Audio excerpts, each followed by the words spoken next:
With its stunning beaches and fantastic landmarks, California remains one of America's hottest tourist destinations.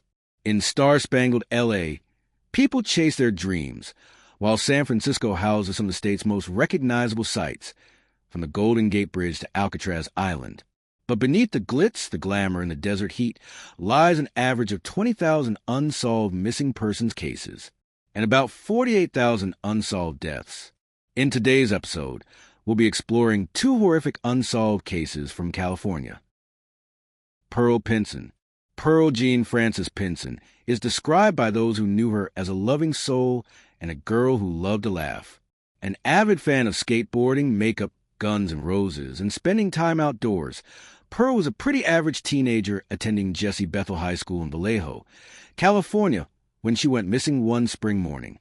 On May 25, 2016, just before 7 a.m., 15-year-old Pearl made her way to her nearest school bus stop on foot. While on her way, she reportedly got into an argument with a Hispanic man in a black hoodie who then produced a gun. Witnesses saw the teenager being dragged off to a waiting vehicle. This event unfolded in broad daylight, while Pearl made her way across a pedestrian overpass along Interstate 780 near Taylor Avenue, Vallejo. Reportedly, Pearl's face was bloody, and she was screaming for help. A moment later, the same witness who saw her abduction heard a single gunshot ring out. They dialed 911, but by the time the authorities arrived on the scene, the teenager and the Hispanic man were gone, and very few clues were left behind. All that remained was a blood stain and Pearl's mobile phone. The Hispanic man was soon identified as 19-year-old Fernando Castro. Castro was a petty criminal who'd had a few scuffles with the law, but he had never been involved with kidnapping, murder, or stalking. His family was blindsided by the news that he had been placed at the scene when Pearl vanished. It was initially stated that the two may have known each other, and that Castro was perhaps Pearl's boyfriend. However, investigators were unable to connect the pair in any way. There was no record of them being in contact with one another. 2.5 hours after Pearl disappeared, Castro was seen driving the area of Sir Francis Drake Boulevard near the San Rafael Bridge in Marin County, California. The following afternoon, he was spotted out driving again. Officers with California's Highway Patrol and the Santa Barbara County Sheriff's Office chased Castro's vehicle into Santa Barbara County. Afterwards, a shootout ensued between law enforcement and the 19-year-old, who was reportedly the first to open fire on the police. Castro was subsequently killed during the shootout. Pearl was not in his vehicle, and the only trace of her was her blood, which was found in the trunk of his car. The teenager was never heard from again. Castro was killed about 300 miles south of where Pearl went missing. The blood found in his car was not enough to indicate to investigators that she was dead or had been seriously wounded. Authorities stated, however, that they couldn't be sure whether she was dead or alive. However, in the time that has now passed, it seems unlikely that she is still alive, but not impossible. Over the next year, there would be 2 reported sightings of the teen, both at Pittsburgh BART station. However, these sightings were disproven. A news article from 2017 states that investigators uncovered new evidence to suggest that she may be alive. Reportedly, the police initially suspected that Castro went to Jenner in Sonoma County shortly after Pearl went missing. After sifting through hours and hours of CCTV footage, they found a 19-year-old on camera at a petrol station near Bodega Bay. The Solano County Sheriff's Office told the media, "There's nothing at this point, even 9 months later, that would suggest Castro killed Pinson." Despite the optimism of investigators at the time, there has been no trace of Pearl in the years since. One of the main theories in this case is that the missing teen became a victim of sex trafficking. However, investigators have been unable to find evidence to support this idea. There was no evidence that anybody other than Castro was involved. Still, Pearl's older sister, Rose, believes this may be what happened to her sibling. In early 2021, Rose followed up on an alleged sighting of a teenager who would be 21 if she was still alive, but this lead appears to have died out. Rose tries to keep tabs on the case, but was told in 2019 that it would not be the main focus of the police because there simply wasn't enough information or evidence for them to work from. Ever since then, investigators have failed to keep in touch with the family. Rose states that she can never get a hold of anyone when she calls. 15-year-old Pearl Pinson was last seen making her way across a pedestrian overpass along Interstate 780 near Taylor Avenue when she was seized by 19-year-old Fernando Castro. The pair had no known relationship prior to the abduction. Pearl is described as a white woman with light brown hair, which was dyed green when she went missing, in blue or green eyes. She is around 5'3" and weighs around 130 pounds. At the time of her disappearance, she was wearing a black and white zip-up jacket, a gray sweatshirt, black leggings or sweatpants in pink, black and white Nike turf shoes. She also had on a black Raiders beanie hat. Pearl was carrying a black and turquoise backpack with a Joker emblem on it when she was last seen. Her Charlie Project page lists that she may be in need of medical attention for unspecified reasons. If Pearl is still alive, she will be 21 years old. Fernando Castro was a Hispanic male who drove a gold four-door 1997 Saturn with the license plate number 5XCD385. If you have any information about Pearl's case, you can contact the Solano County Sheriff's Office. Mitrice Richardson. An intelligent and accomplished young woman, Mitrice Richardson was born on April 30th, 1985 to Lattice Sutton and Michael Richardson. The couple had a tumultuous relationship, which ultimately ended in them parting ways, and Mitrice was largely raised by her mother and stepfather, Larry Sutton, in Covina, California.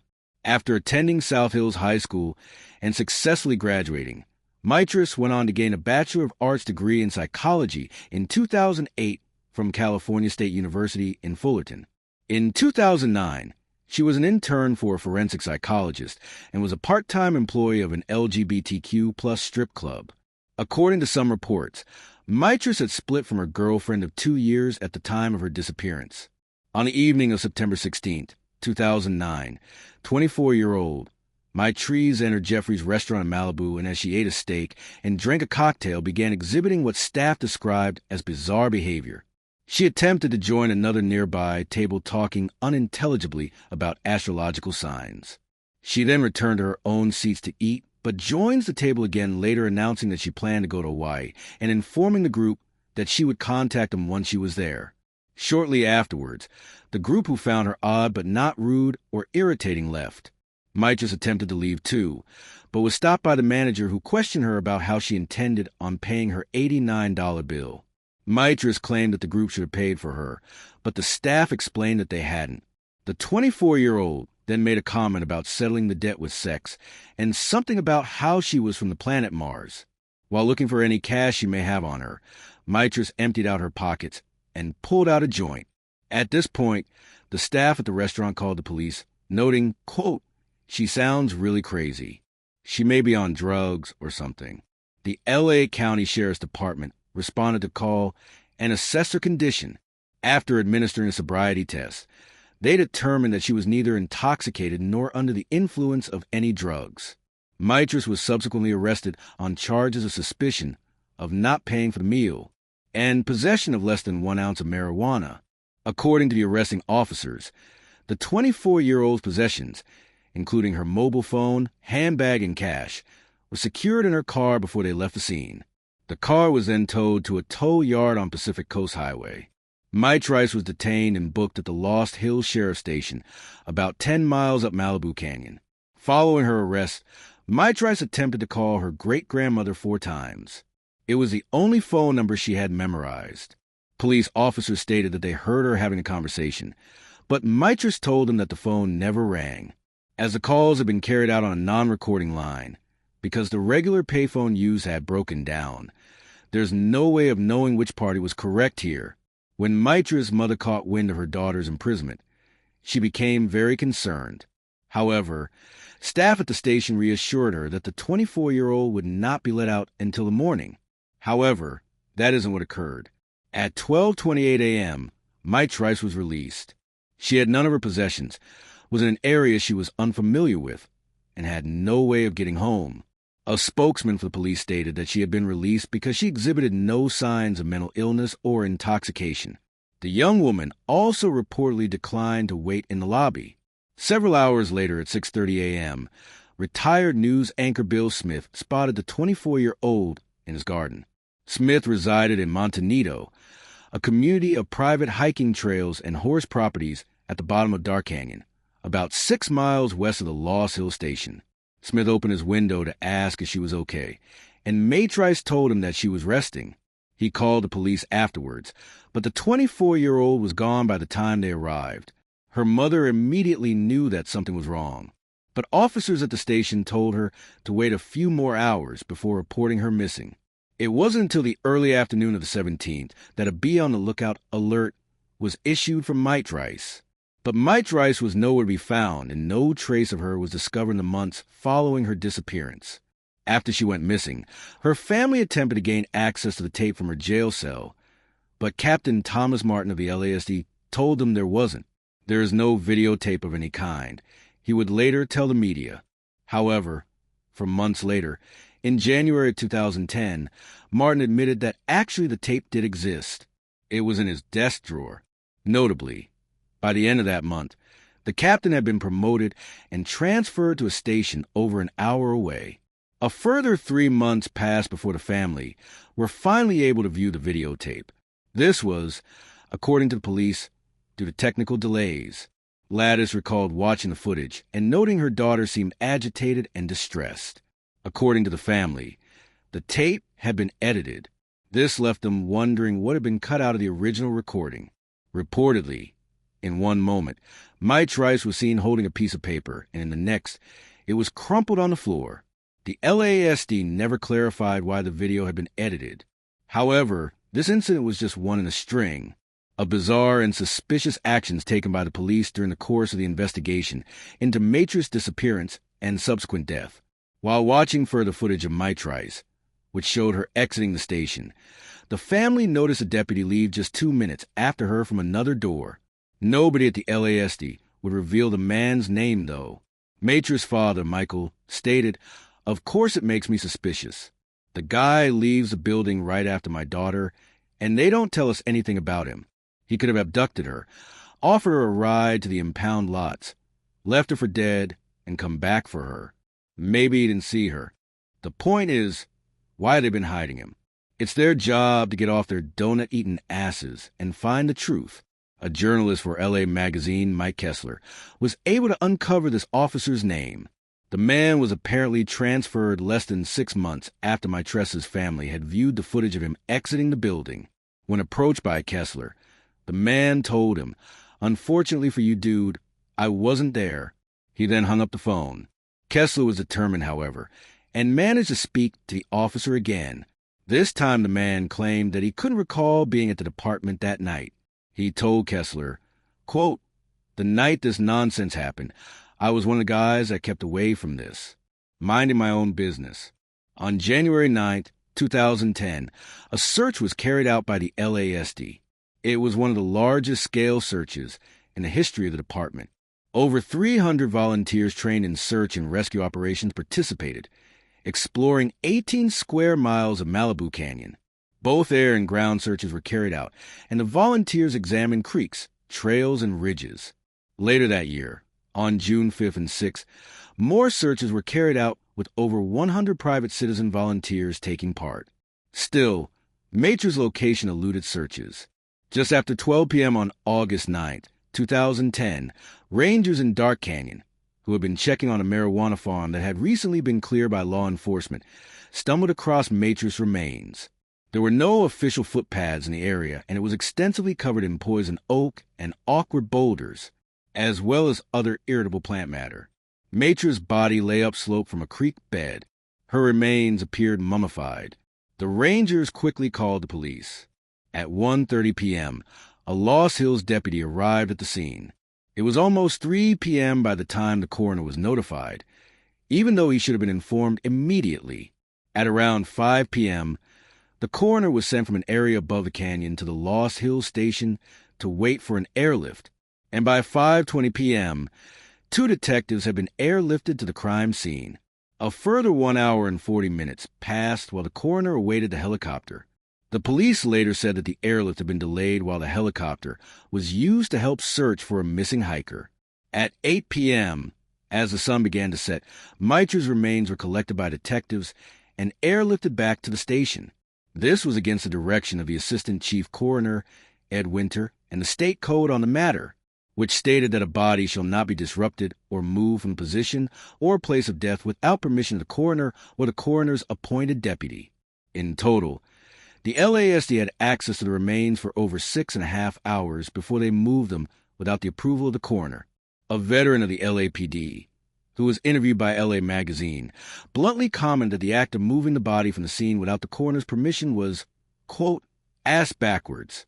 He noted that law enforcement's job is to protect the crime scene. You never move a body without permission. The rangers who had first found the body had taken photographs, and they passed them on to the coroner. These have never been publicly released, but a source close to the investigation told the LA Magazine writer, Mike Kessler, that Mitra's right leg sat 2 yards upslope from her body. The femur bone had been removed as if it had been pulled out, not by animals, leaving behind a channel through the soft tissue. It was nothing short of bizarre. Adding to the strangeness of the scene, one of her arms had been positioned in such a way that it defied gravity, indicating that it had been placed there and kept in position for some time after her death. It has been suggested by a forensic anthropologist named Klearkoff that this was a result of Mitra's body being wrapped up in something after her death. But more oddities were about to reveal themselves. Lieutenant Michael Rawson, who supervised the investigators on the LASD's behalf, claimed that the coroner Stafford gave permission for the detectives on the scene, Dan McElderry and Kevin Acavito, to move the skull and assess what lay underneath. Rawson alleged that the skull was attached and, quote, the whole skeleton remains intact came up with the skull. However, this reportedly doesn't match what is shown in the crime scene photos. The images reveal that the skull was already severed from the body. It was lying upside down, without its mandible on the upper torso. Furthermore, 5 neck bones were missing from the body when it was moved. They have never been found. It is unknown if Rawson and Captain David Smith, who cooperated the story, were present at the time the body was moved. No other officers, including the detectives on the scene, have been made available for comments. Mike Kessler reached out for comments and was met with Lost Hills Captain Joseph Stephen, who wrote, the harassing nature of your attempted contact with my staff is becoming very troubling and again must cease immediately. We will not and cannot discuss this case with you. The LASD spokesperson said the department has absolutely nothing to hide, adding that when journalists contact them, they get unnerved. Despite the general strangeness of Mitra's case, the LASD did not believe that a crime had occurred. They suggested that she was allergic to poison oak and had an extreme reaction, or that she wandered into the area and was bitten by a rattlesnake, becoming one of the 2 people who die each year in California from the wound left behind. They also proposed that animals had taken the 24-year-old's clothing. Only her bra, belt, and jeans had been left behind, found near to her body. If animals had taken her clothing, it would mean that they also unfastened her bra, unbuckled her belt, pulled it from the loops on her jeans, dragged down her jeans and underwear, and ran off with her shoes. The list goes on, and it doesn't appear to be convincing. Another officer suggested that her clothing was removed by the currents of the water. But again, this doesn't explain how her bra came unhooked or her belt became separated from her jeans. If this was the case, it would also mean that the water rose 60 feet above the creek bed and then pushed the body in the opposite direction of the current in order to deposit it where it was located, on the slope above the creek. Another question that has arisen in this case is how Mitra's remains came to be partially mummified. How had they not fully decomposed in the heat? After 11 months, her body should have been completely skeletonized. Mummification generally results in the body being put in sub-freezing or extremely dry environments immediately after death and for a prolonged period of time.